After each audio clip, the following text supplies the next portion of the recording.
Hi, everyone. Hope everyone's doing well.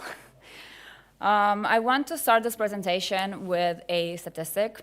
Only 52% of employees who witness any misconduct in the organizations that they're part of, they choose, over 50% actually choose silence. That is not because people lack courage. That's actually because every channel that's available has an architectural flaw. It was either designed to be anonymous or it was designed to be credible. However, today that changes. I'm Dana, and I'm here today to talk to you about ZKWhistleblower, which solves anonymous credibility for whistleblowers. Before I go into what we actually build, I wanted to talk a little bit about whistleblowing and why is it important. Till this day, there is a lot of stigma around whistleblowing. However, if we look back in time, we see that a lot of big changes around legislation or around workers' rights or taxation happened due to big cases that left us with big changes. Some of them I want to go through today. So we have the WikiLeaks. In 2010, Chelsea Manning actually leaked over 250,000 diplomatic cables. The result, well, there was a revolution in the Middle East that erupted and was partially catalyzed by corruption. But Manning ended up having to serve over 7 years in military prison.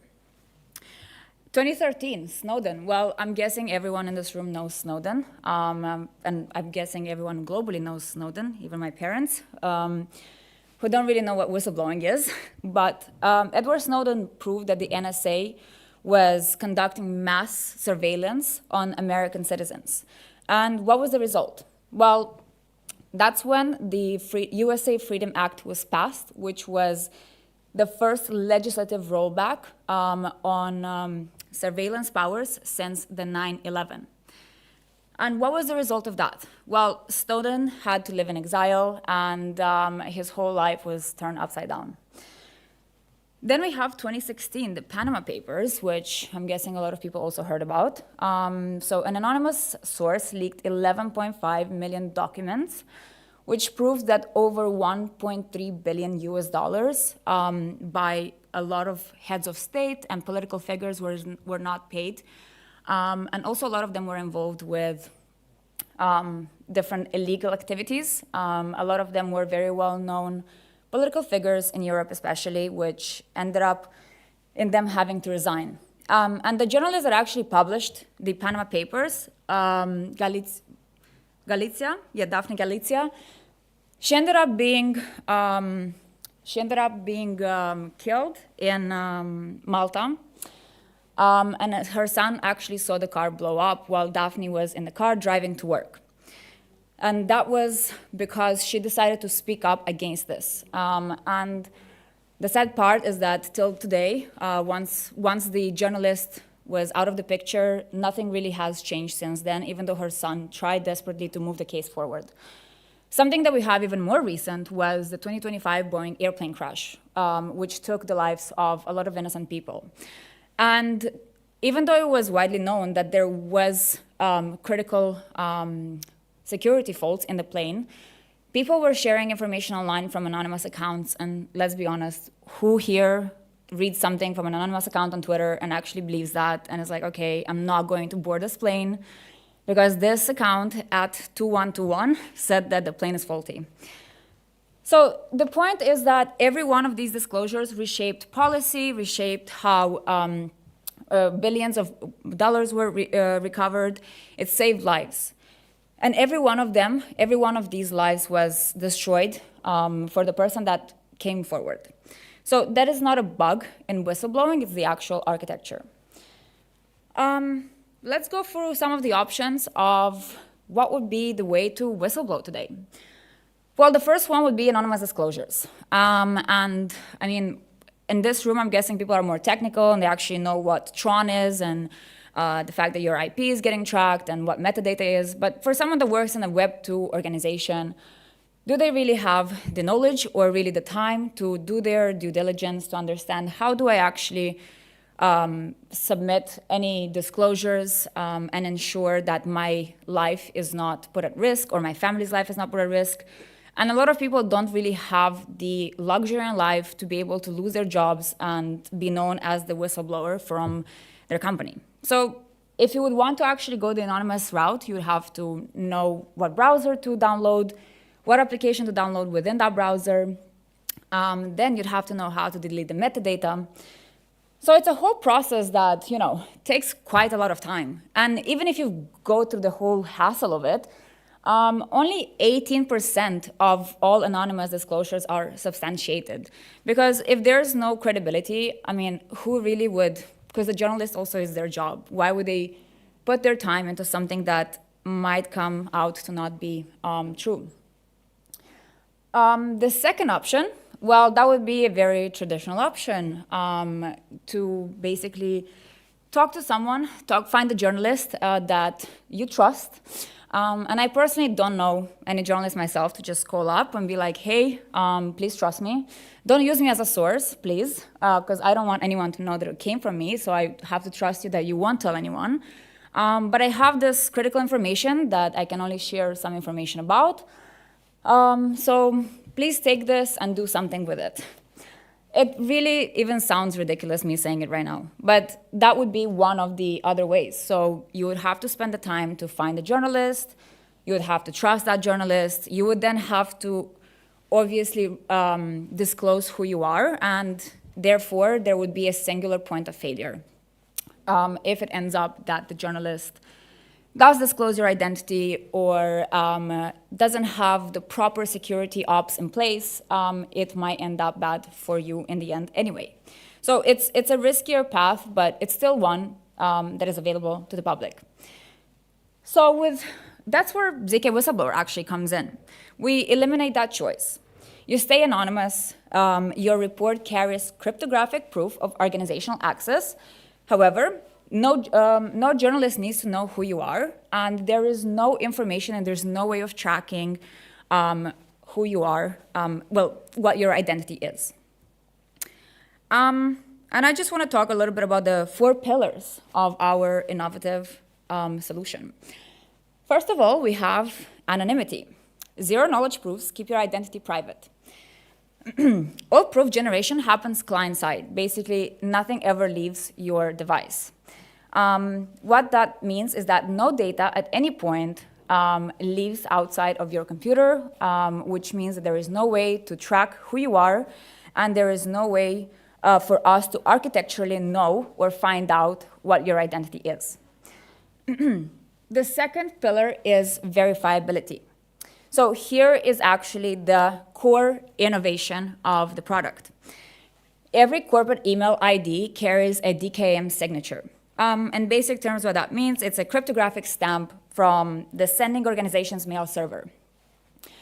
We extract that signature and generate a ZK proof that you actually own that organization's domain email. The proof just says that this person is in fact part of at ethereumfoundation.com or at gmail.com. So this happened in this process. We just reveal the fact that the DKIM matches the public DNS record, and that's absolutely it. There is we don't see your email, we don't see your name, or the content, or the sender. It can be as simple as a Google invite. The next pillar is immutability. So every information that the whistleblower decides to disclose to the public and send to the public server, it's actually encrypted and stored on IPFS. Meaning that it is decentralized, it is permanent, and it is tamper-proof. There is no single entity, and there's no single person that can delete or tamper that information, which usually happens when centralized organizations want to tamper evidence. Fourth but not least, something that we're still working on. Whenever you're part of an organization, and something happens, there is not only one person that actually knows what's wrong, right? There's people that can see, there's people that talk behind the scenes. Therefore, there's always others that can corroborate to the story. So what we want to do is want to ensure that members of that same organization can actually attest on-chain to the information that has been submitted, therefore creating a group credibility layer. So here is, I want to do a very short demo of the application, but it's a very simple application, and it's a very simple application with a very streamlined user journey. It's very simple and very straightforward. The first step would be to download an EML file and then upload it over here. An EML file, anyone can download, everyone has an EML file. It's basically something that you can download from any email that you get, even a Google invite, as I mentioned. And it doesn't matter if you're the sender or the receiver, as long as that's in your server, you can download that, and you upload it to the application. Once that is done, what we're doing over here is the verification process. So as you see over there, we extracted the DKIM signature, and then once we have the proof of that, we can ensure that it matches the public DNS record, therefore proving that you are part of said organization. Now, once this has been proven, what you see is this result that organization was verified, and then you are you have the submission form. The submission form is very straightforward. You have a title. You can add a description. For now, is just text that you can add, and you can also choose the disclosure type, whether it's government, NGO, financial. And then the identified organization, actually, once we verify the domain through the DKIM, it cannot be changed afterwards. So people can actually put whatever email and then change Google or Meta. And therefore, then this can be submitted to the feed, as you can see over here. What will be public is just the disclosed text, the verified domain, and the timestamp. And once the file is submitted, there will be a public feed, and every disclosure will be available to the public. And that's as simple as that, where we can verify that you're part of an organization. The journalist scrolling through the public feed can actually assess whether they want to investigate this further or not, and they will be able to also ensure that their time might not be entirely wasted, because this has been verified, at least by the organization. And just a quick kind of technical what's happening technically in the background. The user journey flow is that the user uploads the EML file. We extract the DKIM signature, and that happens on your own device. Once we can prove that you are part of that said organization, then you can submit your files, and your files go into the IPFS. And it's anonymous. There is no leaks, apart from your disclosure, obviously. And with that, I want to say thank you very much. And my closing thought, I want it to be that the next Pentagon Papers or Panama Papers shouldn't require sources to sacrifice their lives. That's why I think that we should build the future of this together and ensure a safe space for everyone, whatever level of their technicality is. And also, this is just another great example of what we can do with the technology that has been worked upon. Thank you very much. Do you want to take some questions? I'm sure.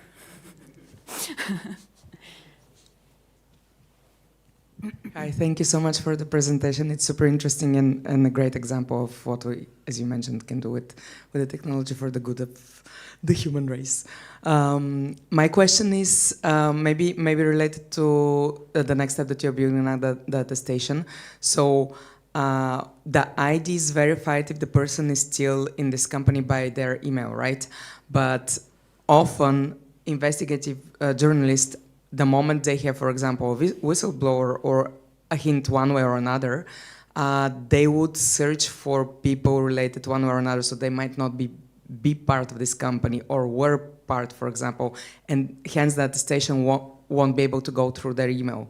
Have you thought of that, and what would be the like solution here? And secondly, here also you mentioned it's also related, because if someone poses as an investigative journalist, it might be also the company trying to figure out who the whistleblowers are.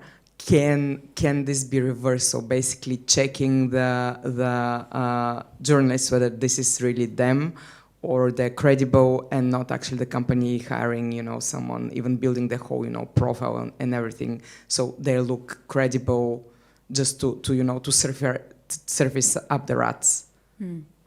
Well, first of all, thanks for the questions. Great questions. Second of all, I wish we had the budget to work on all of those. But yes, we did think about those things. So for the attestation, actually one way that we thought to solve it is that, okay, sometimes you have the organization, but if it's an NGO, it can also be contractors. So it can't always just be, we can't rely on the fact that this person will have information and still own that domain.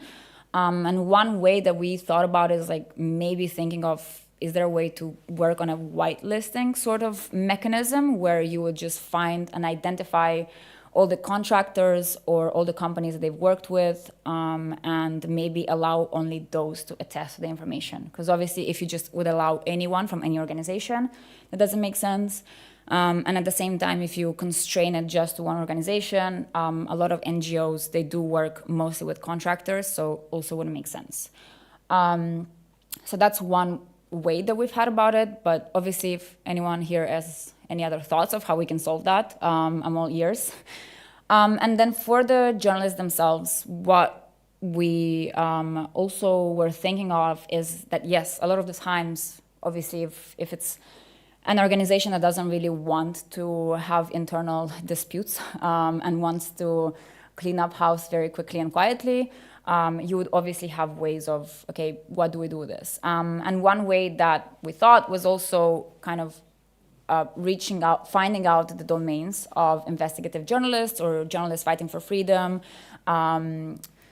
anyone that really cares about the public having a voice and the public being saved behind that voice, and working on a very similar structure as I mentioned before, but it would be sort of a closed forum where as long as you own that domain, you can access that forum and then have visibility to that information.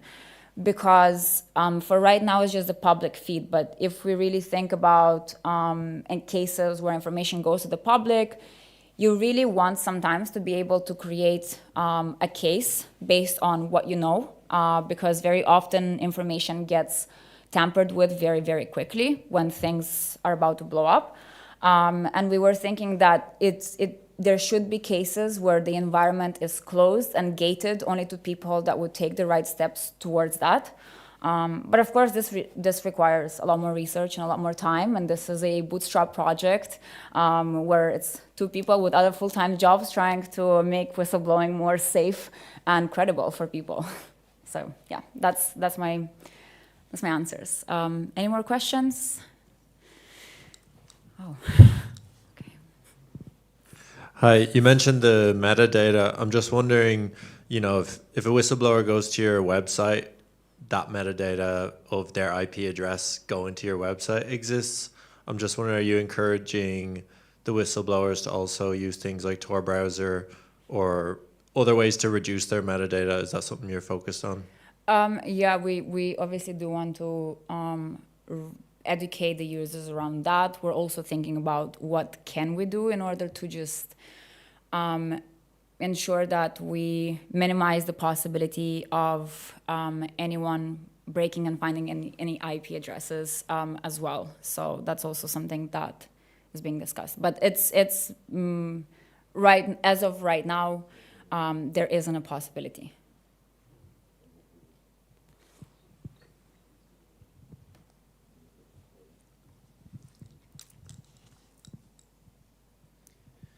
Congrats on the talk. It was very interesting topic, and I think the mechanism is great. My question is, DKIM for email signatures is a great way to prove that you own an email without revealing your identity. Have you thought about similar concept with passports? I know that most of the passports now have biometric data, and maybe if related to the first question, the employee no longer has access to the email, maybe by proving his identity with his passport can relate to that he was a part of the company by the time he submitted the post. Yeah, obviously that's something we thought about, but I think in this specific case, when a person actually thinks about whistleblowing, it's a very sensitive topic.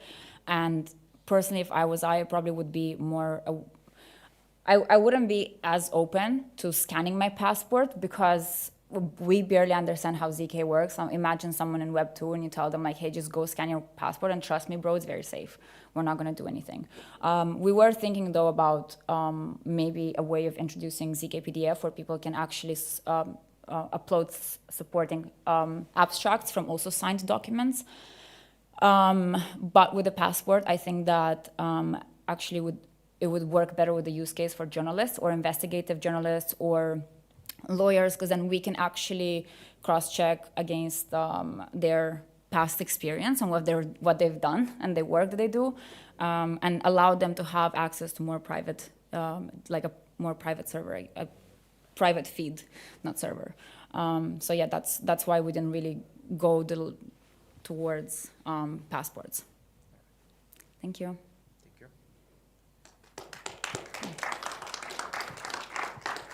Thank you very much, everyone.